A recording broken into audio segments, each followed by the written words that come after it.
Hello friends, வணக்கம் and welcome to கோமோஸ் kitchen. நாம் இன்னைக்கு பார்க்க போகிற recipe quick tiffin box recipe தான். தேவையான பொருட்களை பார்த்துடலாமா? சாதத்துக்கு ரைஸு எடுத்து கழுவி ஊற வச்சு வச்சுருக்கேன். 2 டேபிள் ஸ்பூன் துவரம்பருப்பு, ஒரு மாங்காவை கொஞ்சம் சின்ன மாங்காய் அதை பாதி கட் பண்ணி அதோட சேர்த்துக்கலாம். துவரம்பருப்போடு சேர்த்து குக்கரில் போட்டு வேக வச்சு எடுத்துக்கலாம். உருளைக்கிழங்கு ஃப்ரை, வெஜிடபிள்ஸ்லாம் கட் பண்ணிவிட்டு உங்களுக்கு காமிக்கிறேன். அடுப்பில் குக்கர் வச்சுருக்கேன். ரைஸை உள்ளே வச்சிடலாம். துவரம் பருப்பு, மாங்காயில் ஒரு சைடு மட்டும் வெட்டியிருக்கேன். பாருங்கள், ஃபுல் மாங்காயில் ஒரு சைடு மட்டும் வெட்டி போட்டிருக்கேன். கொஞ்சம் மஞ்சள் பொடி மட்டும் சேர்த்துடலாம்.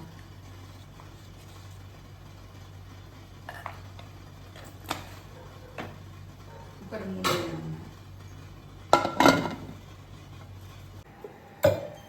இரும்பு கடாய் போட்டிருக்கேன். எண்ணெய் விட்டுக்கலாம். நம்ம இப்போ உருளைக்கிழங்கு ஃப்ரை தான் பார்க்க போகிறோம்.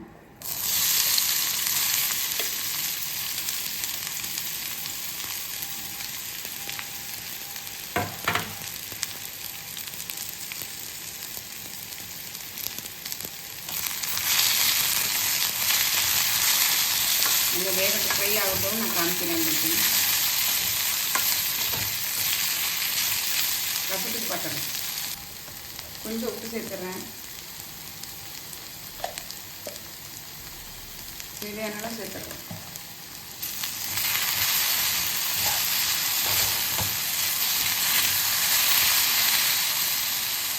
ரசத்துக்கு பார்த்துடலாம். ஒரு டேபிள் ஸ்பூன் அளவு மல்லி, பூண்டு, ஒரு காஞ்ச மிளகாய், கொஞ்சம் மிளகு உங்கள் காரத்துக்கு ஏற்ற மாதிரி சேர்த்துக்கோங்க. சீரகம், இது எல்லாத்தையும் சேர்த்து நல்லா அரைச்சிட்டு வந்து காமிக்கிறேன். ஒன்று ரெண்டாக தட்டினாலும் போதும். நம்ம இடிகளில் வச்சு தட்டிக்கலாம். இந்த மாதிரி மிக்ஸி ஜாரில் போட்டு இது பண்ணிக்கலாம். அதை தட்டிட்டு வந்து காமிக்கிறேன். அதாவது ஒரு திரிச்சிட்டு வந்து காட்டேன். தனி மிளகாய் பொடி 1 ஸ்பூன் சேர்த்துருக்கேன். நல்லா கொஞ்சம் ஃப்ரை ஆகட்டும். முன்னு கொஞ்சம் வரட்டும். அப்போ தான் நல்லா டேஸ்ட்டாக இருக்கும். காட்டுறேன். 1 2 திரிச்சிட்டு வந்துட்டேன் பாருங்கள். இப்போ நம்ம ரசத்தை கூட்டி வச்சிடலாம். இந்த மாங்காவும் துவரம் பருப்பும் நல்லா வந்துருச்சு பாருங்கள். இதை அப்படியே நல்லா மசிச்சு விட்ருங்க. தோலை எடுக்க முடிச்சா எடுத்துருங்க. தெரியுங்களா? அதனால் நல்லா மசிச்சு விட்ருங்க. ரசத்துக்கு ஊற்றும் போது அப்போ சரியாக இருக்கும். கை வச்சு கூட மசிக்கலாம்.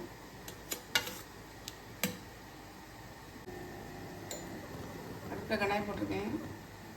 கொஞ்சம் எண்ணெய் விட்டுக்கலாம்.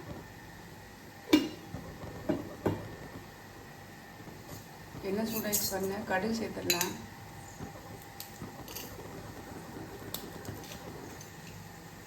காஞ்ச மிளகாய் 2 கட் பண்ணி வச்சுருக்கேன். அதையும் சேர்த்துடலாம்.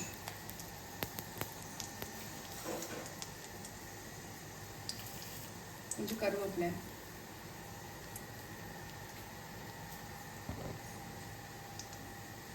நம்ம அந்த அரைச்சி வச்சிருக்கிற இந்த இதை சேர்த்துடலாம். பவுடரை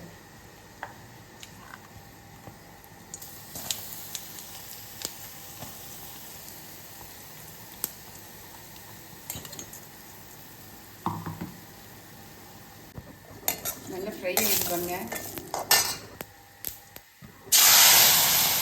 இந்த மாங்காய் பருப்பு கலவையை இதில் சேர்த்துடலாம். நல்லா மசிச்சு விட்ருங்க. எவ்வளோ மசிக்க முடியுமோ அவ்வளோ மசிச்சு விட்ருங்க. நமக்கு தேவையான அளவு தண்ணி சேர்த்துக்கலாம். இதில் உப்பு சேர்த்துக்கலாம்.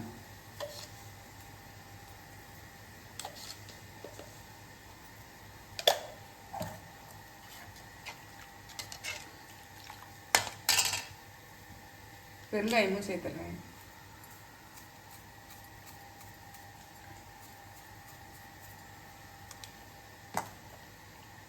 நல்லா நுரைச்சி வரும்போது கொதிக்க ஆரம்பிக்கும் இல்லையா, அப்போ நம்ம ஆஃப் பண்ணிடலாம். இதில் கொஞ்சம் வெள்ளை சேகன்னா சேர்த்துக்கலாம். இட்லி ஊற்றிடலாம்.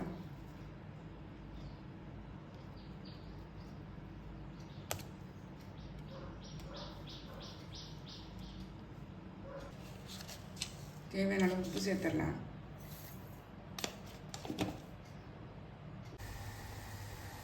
நல்லா நுரைச்சி இந்த லேசாக கொதிக்க ஆரம்பிச்சிருச்சு. நம்ம இப்போ அந்த அடுப்பை ஆஃப் பண்ணிடலாம். நம்மளுடைய மாங்காய் ரசம் சூப்பராக ரெடி ஆயிடுச்சு. இப்போ டிஃபன் பாக்ஸ் ஃபில் பண்ணிடலாம். டிஃபன் பாக்ஸ் ஃபில் பண்ணிடலாம். இந்த சாதம்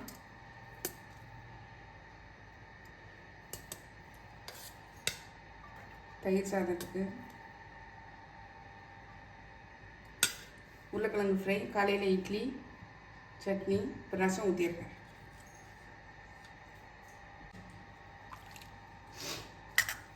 உங்களுடைய மாங்காய் ரசம் சூப்பர் ரெடி ஆயிடுச்சுங்க.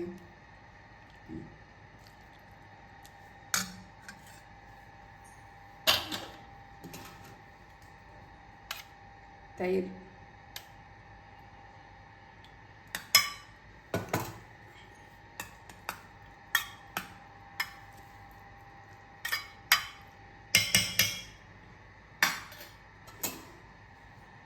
நம்மளுடைய குயிக் டிஃபன் பாக்ஸ் ரெசிப்பியில் இன்றைக்கி மாங்காய் ரசம், தயிர் சாதம், உருளைக்கிழங்கு ஃப்ரை, காலையில் டிஃபனுக்கு இட்லி, சட்னி, தேங்காய் சட்னி. உங்களுக்கு இந்த ஐடியா பிடிச்சிருந்தா நீங்களும் ட்ரை பண்ணி பாருங்கள். ட்ரை பண்ணி பார்த்து கமெண்ட்டில் சொல்லுங்கள், லைக் பண்ணுங்கள், ஷேர் பண்ணுங்கள், சப்ஸ்கிரைப் பண்ணுங்கள், பக்கத்தில் உள்ள பெல் ஐக்கானை கிளிக் பண்ணுங்கள். நாளைக்கு வேறு ஒரு ரெசிப்பியில் உங்களை சந்திக்கிறேன். Bye, thank you.